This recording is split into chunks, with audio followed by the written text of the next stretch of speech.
Partnership for Global Security. Mr. Luongo also co-chairs the Fissile Material Working Group.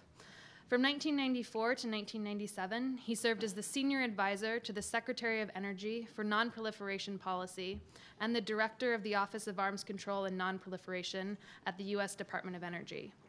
In addition, he served as the Director of the Department of Energy's Russia and Newly Independent States Nuclear Material Security Task Force and as the Director of the Department of Energy's North Korea Task Force. Ken? Thanks, Kelsey. Thank you all for being here this morning. As we've seen from the other panelists, nuclear terrorism threat is real. The commitments that countries have made are good, useful. Progress has been made as being measured by the NTI index. But the real question is it enough?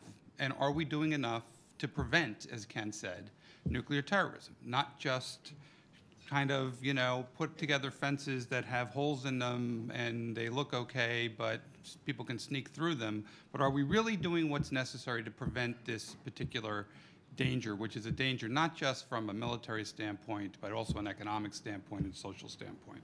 So I think the answer is no, and there are still gaps. And what I'd like to talk about today is where do we need to go from here? And in particular, we're about 3 weeks away from the Hague Summit.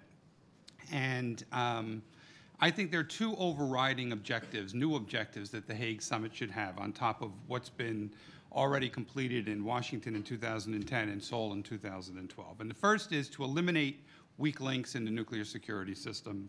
And the second is to begin to create a process for continuous improvement in what we do after the summits end, because almost certainly the summits are going to end after the 2016 summit in the United States.